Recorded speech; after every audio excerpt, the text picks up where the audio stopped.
Welcome to the Road to Dracula Visions Artist Spotlight.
All right, folks, for more information, check out SlampressTomes Facebook page.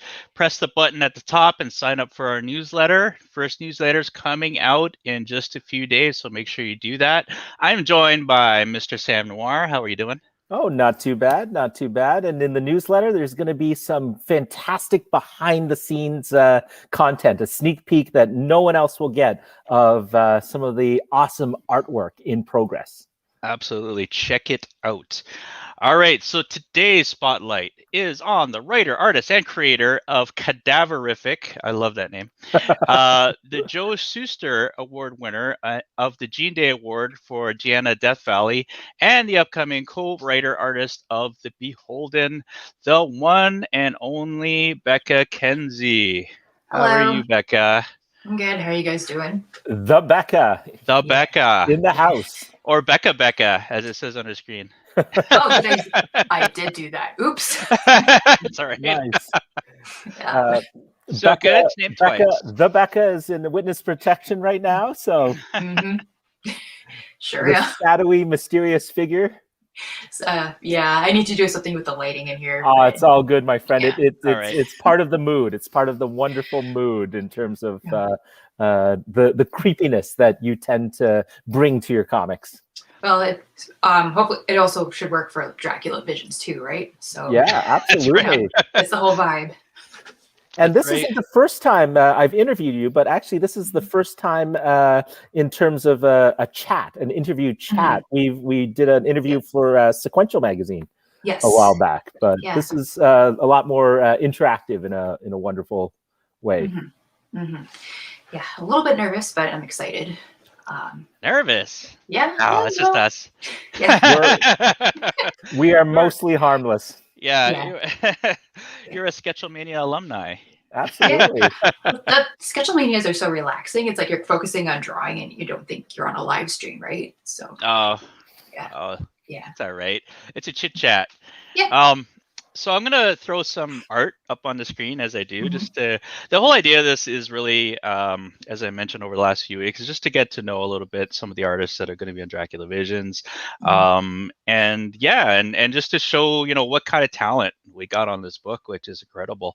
Becca, you were one of the first ones I think that we got on the book right away. Oh, really? Because you tend to be to sort of walk the darker side with your art. No, when you know someone fits in right away. Yeah, I think that was when both, everyone nods and it's done. I guess I have my brand right there. So. So what is it about horror? I know you're a huge horror fan. Whenever we're on the live stream, the Sketchelmania live streams, we always talk about like whatever horror movies we've been watching. What is it about horror? How did you get into the genre? Did you get into it quite young? No, actually, when I was young, it was banned in the house. Like, Oh, I was raised in a conservative Christian household, so like it was not in the heart of satanic panic, but it was towards the end of it. But it was the influence was still there, right? So we weren't mhm. allowed to celebrate Halloween, and all that stuff was just missing, if you will. And I was like one of those kids that was pulled out of school during Halloween's because everyone else was wearing costumes and handing out candy and yeah. Oh. But everything's relaxed now, and I And embrace all of the you've more things. than made up for it in Just made her own Halloween. Mhm. Now, would you say that this has something to do with the obsession when you're sort of kept away from it? Yeah, I probably, I would imagine so. If you're kept away from something, and then all of a sudden you just get more curious about it, and then you just want to.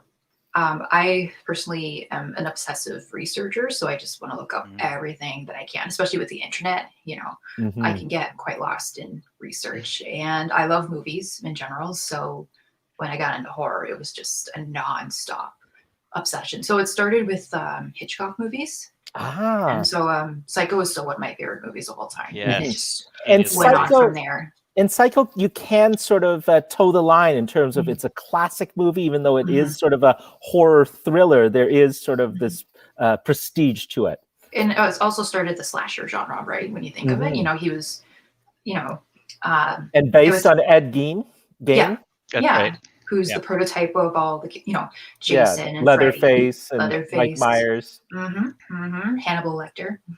So where No, did you? sorry, the other guy, Buffalo Bill. Yeah, Buffalo My, Bill. Buffalo Bill. yeah, my bad, my bad. So where did you go from Psycho? I think anime was part of it too. Like my friends and Mhm. I, we would watch stuff like So Vampire Hunter D, that kind of thing, like the horror anime, like yeah. Well, I got into Vampire Hunter D much later, but it was stuff like Blood, the Last Vampire, Ah, yes. Hellsing, like 2003 stuff. yeah. So a lot of vampire stuff. Yeah, and usually I'm not really into vampires, but the anime vampires were like awesome compared to what was popular at the time, like Twilight or something. Mhm. Yeah, Yeah, so not the same. yeah, and Blade, even though not anime, but Blade is another Oh, awesome. for Sure. sure. So I think the transition, like I like a lot of sci-fi and fantasy too, and to this day I still love Lord of the Rings. And when I explored more Peter Jackson's work and saw they did like Dead Alive or Brain Dead, I think it's Oh, both are okay. still the same movie. Yes. The two Yeah, titles. yeah. Yeah. I kick ass for the Lord. I love that film. It's great. It's so Okay, good. so Bad Taste, all the Peter Jackson stuff just sort of opened up The rabbit hole just kept going. Gotcha. Do you have a favorite horror movie or horror genre? It's besides Psycho, it's hard because I've just seen so many movies at this point. Like I love The Exorcist, and I love I'm exploring newer stuff too. So Is it more supernatural kind of stuff, or do you lean more towards monster stuff? Both supernatural monsters. I'm really into cosmic horror. So I love The Color Out of Space, the Nicolas Cage movie. Yes. So a lot of the Lovecraftian kind of stuff as well. And Alien. I love Alien. Like I don't know, can't see it, but All right, Alien 1 or 2? Alien 1 or 2? 1 and 2. Okay. Yeah. Better. Yeah. Which one do you like better? I like both the same because to me they're different. They're different movies. Yeah, that's fair. Well, even though the second one's more of an action movie, but still I can't like one or more. They're different in their own way, right? So. All right, Sophie's choice. It's all Yeah. right. It's like you got the first movie with the Giger-esque artwork in the set, and then the other one is just James Cameron. James Cameron awesome going off the rails. Yeah. Both great films. Yeah. For sure. Now, how did you get started making horror comics then? You went from being a horror fan of all these like movies and things like that. When did you were you always drawing as a kid? Yeah. When I was like 10 and 11 was when I was like, oh, I like drawing, and people around me, like my friends, my peers, the teachers were all like, oh, you're really good at arts, and praised whatever I drew. And I'm just like, oh, okay, maybe there's something, so I just kept going, and it's pretty much the only thing I'm, pretty good at, I guess. But the challenging part of drawing, especially when you want to work in comics, is coming up with your own style, right? Mhm. So I was at that age, I was mimicking like Jim Davis meets Calvin and Hobbes. So I was reading a lot of newspaper comics at the time at those ages. So Calvin and Hobbes is the best. it is. I've got the whole collection. Oh in my yeah. room. It's love that. I love, my favorite is the I guess the winter one with the Oh, the snowman. snowman, yeah. Yes, Snowman's the best. they are the best ones. Yeah. Now, when did you start drawing the creepy stuff? When did that start sort of seeping into your art? And when did you know that this is sort of what you loved exploring in your art? It was kind of slowly happened. It wasn't that I decided, oh, I'm going to make horror content. Mhm. It was just, I guess, whatever I was influenced. Well, not influenced. It's just hanging out with my friends and getting into this new genre I hadn't explored before. And so the first comic, Cadaverific, I wanted to make it into a short film in high school. Oh, I wow. had to take a film class, but it didn't. It never happened. So I was just like, okay, well, I'll just make a comic out of it instead and see where it goes and see if I can actually make a story or make a comic out of it. And, so that was that.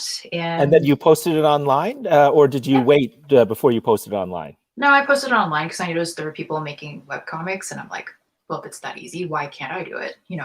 So it's just basically. So you got your website, thebecka.com. It used to be the beckacomics.com because I used to blog also. Okay. I called it the Becka blog, so I thought the two would like coincide with each other. But eventually, I just shortened it to thebecka.com. It was just better, and it's was catchier. When you're pitching it to people at shows, and it's easy to remember for sure. Yeah, yes, and, for sure. And people can still go and read Cadaverific on thebecka.com. How would you describe Cadaverific to folks out there who you'd like to have come over the website to check it out? Or man, well, I feel like Cadaverific is kind of the awkward child in a way, but I'm happy I did it. And there are parts of it that I am fond of, but in other parts I'm like, ooh, I used to draw like that. But that's okay. Like when you start drawing comics, you're gonna suck at first, right? Especially making long form comics, long form stories. But then you get better at it as you keep going, right? And that's how it is with art. You just keep going, and it's going to evolve over time. So anyway, Cadaverific, it's if I'm pitching the story, it's an accidental resurrection, basically. An accidental resurrection. Yeah, so I guess it's more of like a sold. Yeah, a horror comedy, if you will. But it's a hard sell because people. But it's a great title. Yeah, yes. The title works, but then it also created confusion, I noticed, because so I don't know if either of you are aware of the Dragon Ball Z abridged series, like on YouTube, or. No. Okay, so that's where I got the title from, basically. So where the character dies or something, and then how would you describe the setting? Cadaverific. And I'm like, nice. That's fantastic. I'm gonna take the title. But a lot of the Dragon Ball fans will come over, look at the comic, and then they'd be disappointed it wasn't a Dragon Ball Z reference. So then they'd leave it at the table. But yeah. But anyway, you learn these lessons as you go along, right? And did you draw it like you would sort of storyboard a movie? And do you still have aspirations for sort of turning this into maybe a short film or an animated thing? I would like to someday, for sure. As I went on over the years making Cadaverific, it just became more of a comics project than a movie, if that makes sense. You think more sequential art more than shooting it like a film. Does that make sense? Oh, absolutely. Yes. Yeah. Yes. It becomes its own thing. This is the thing. There's such different mediums in terms of movies is a lot about movement and dialogue and the still image, finding the perfect, moment. Comics are about the moment and being in between panels, right? So yeah. And then when I'm drawing comics, and to this day, I still use movie stills as a drawing reference and stuff, but I don't think of it as I'm setting it as a movie. It's more like, oh, that's how the lighting and the shadows work. And you try to, well, not copy it, but you just use it as a reference. Mm-hmm. Again, if that makes sense, I don't know. Oh, absolutely, absolutely. Yeah. Mm-hmm. And how did you transition from cadaverific to? Am I pronouncing it correctly? Gehenna? Yeah. So Gehenna, actually, I had the idea for Gehenna at the same time as cadaverific. So that was around 2008, but I decided, well, oh, hey, where'd you go? We have a power outage that just happened at my house. Oh, wow. No. So now I'm on my phone. Oh, All right, we're doing it by backup plan. phone. By candlelight. Yep. So, what was I saying? We're just talking about Gehenna. Right. So Gehenna, I got the idea in 2008, but I decided to finish cadaverific first. And then after that was done, 2014 was when I started work on Gehenna. And I just took off from there. And that one I got more confident with after taking the lessons from cadaverific and like, okay, this is what I can do better, etc. And it was a lot more fun. Just getting smarter with promoting it and making the artwork and you know. And was there an intention to do Gehenna with a print version eventually? Yeah, I've always had in my mind to make a print version. It was just something because I love going to shows and conventions. And oh no, Mark! Oh, there we go. There he is. Yay! So Power came back. Sorry. It's all good, brother. Yeah. So no, I've always wanted to have a print version of my work, and it's just something to sell at a convention and just to show people, oh yeah, I'm working on stuff. But the comic format, just a short 20-page thing, is just something to give to people until there is a full book ready, instead of just, oh, I'm working on something and X number of years later, or insert the SpongeBob meme of 5 years later. Yeah.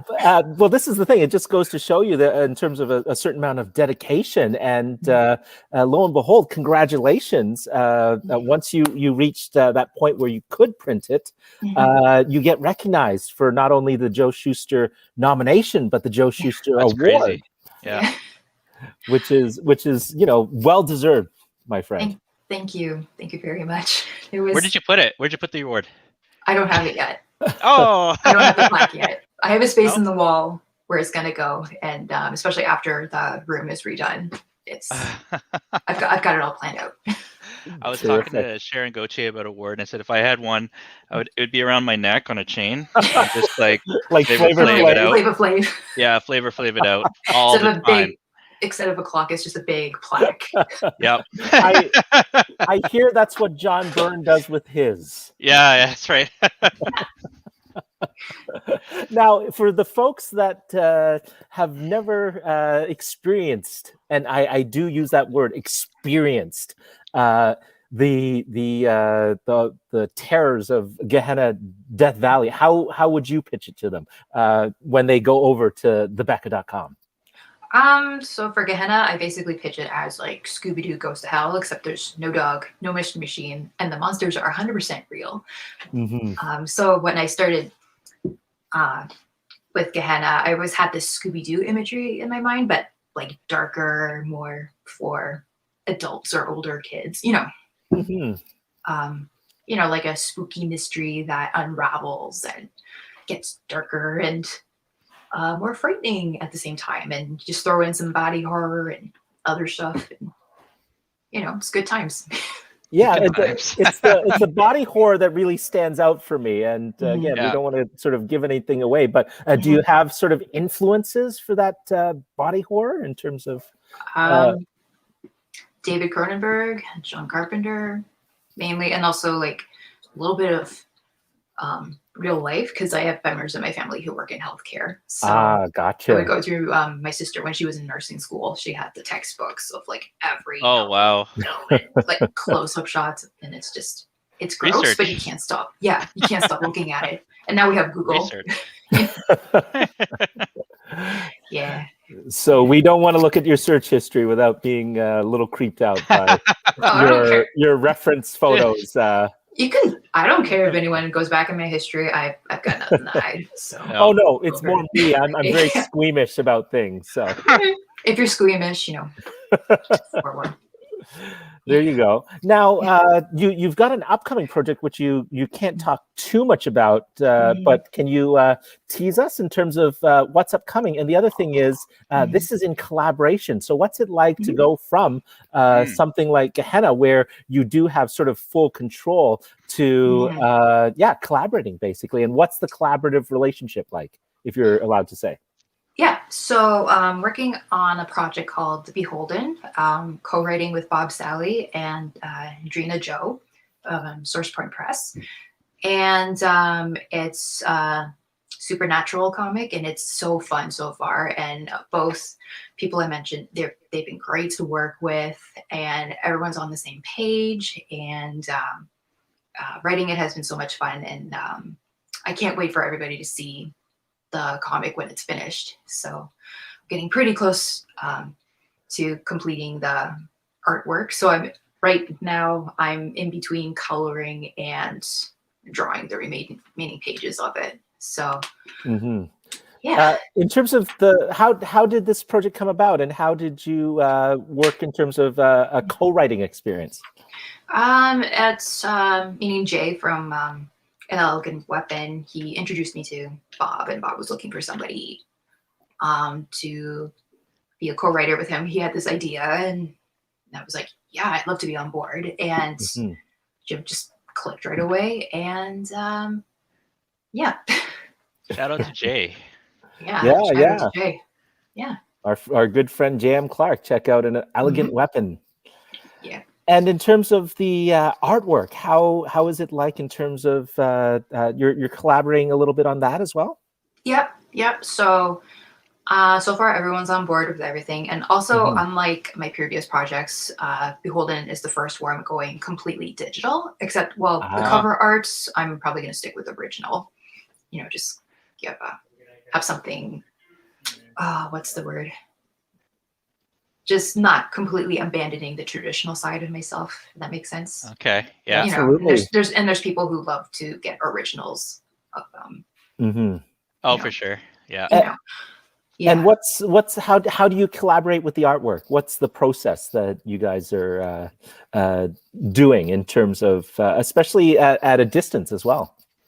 How do I explain it? It's been so simple. Like, I just write whatever in the script. Well, not whatever, but just sending the scripts and getting it edited, and then the back and forth. And it's either, oh, this is great, or oh, this sucks. Well, not sucks, but there's it's not.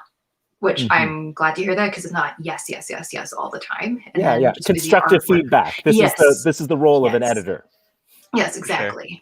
And so it's not just the script, but the artwork is being edited too. So I'll have a better idea, like, once everything is done and we can see the flow of it. And this was the other reason I wanted to try digital, because if there's a mistake or something had to be changed, it's easy to go back and change it on the iPad. So and how are you dividing up the roles in terms of the art?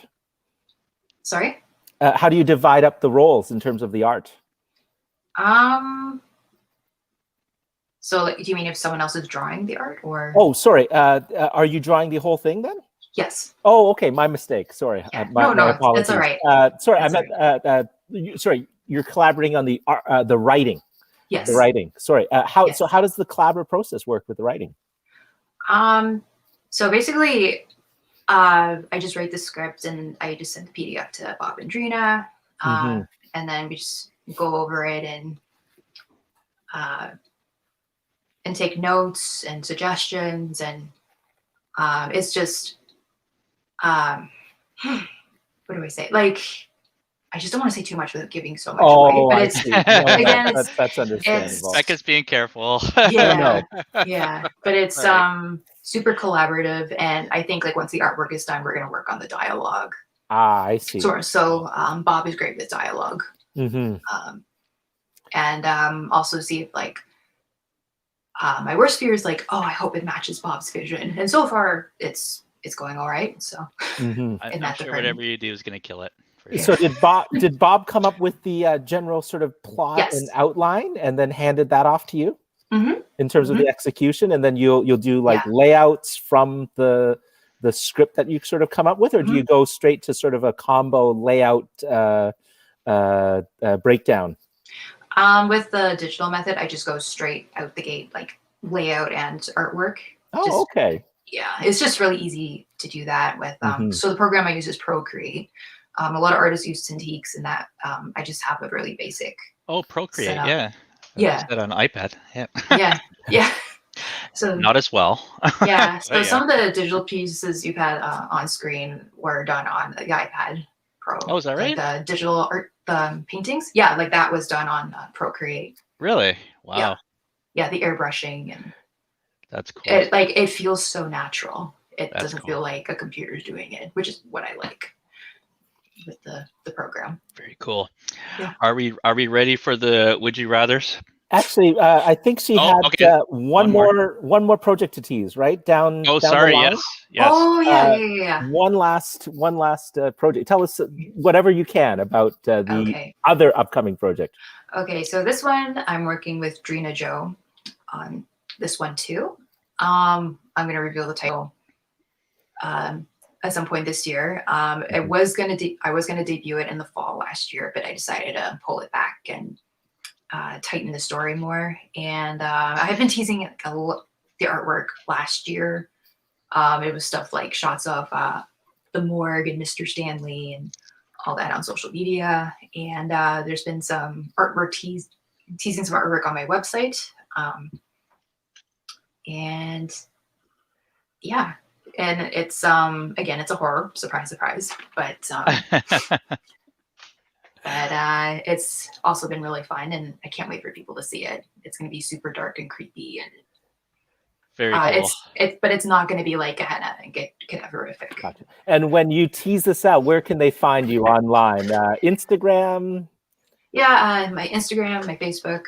The handles are different. Hang on. So the IG is like @the_Becka, and the Facebook is @the.Becka. And you can find me on my website @thebecka.com. And they can buy your print version of the Joe Shuster award-winning Gehenna Death Valley, right? That's right. Yes. As of now, I have 19 copies left, but I do have plans to make another edition of Gehenna. So I just need to. So stay tuned. Yeah, stay tuned. Perfect. And Martin, shall you? Let's do it. Go to the speed round? All right. Bonus round. Would you rather? Okay, so I picked these especially for Becca. Okay. All right. Number 1. Would you rather be young enough? This is actually interesting considering our earlier conversation. Would you rather be young enough to go trick or treating again, or old enough to hide behind your porch and scare the crap out of them?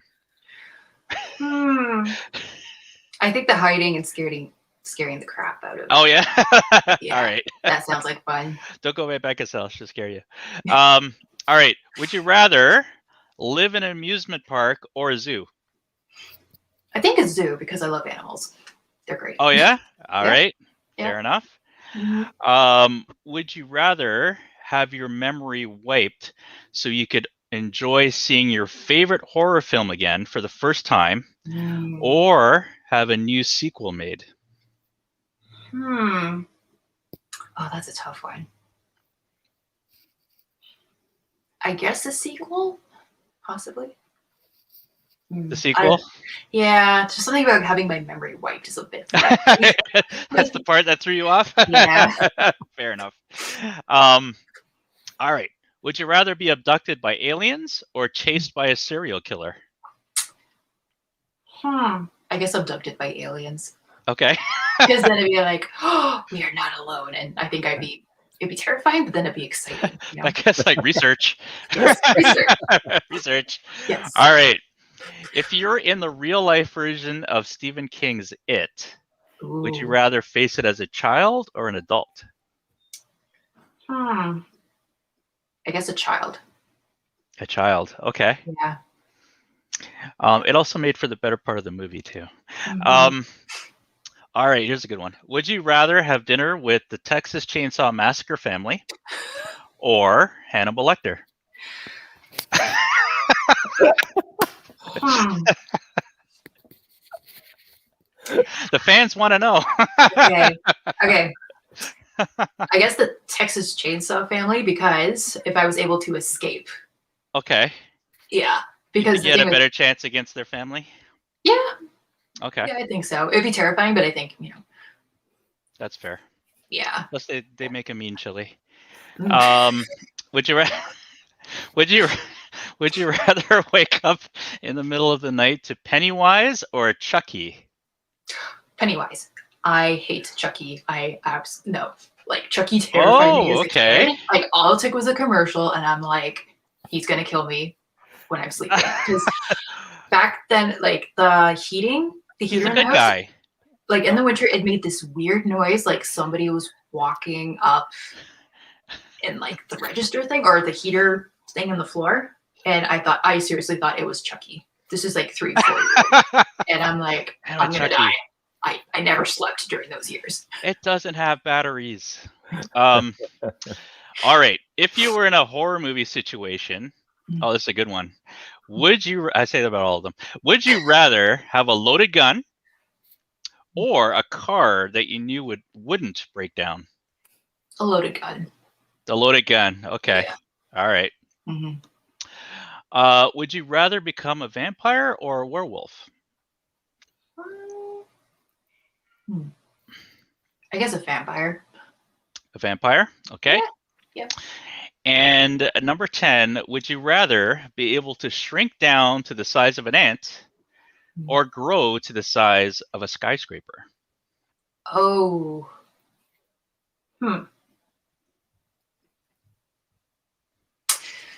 This is a tough one, actually. Yeah, I know. So many possibilities with these options.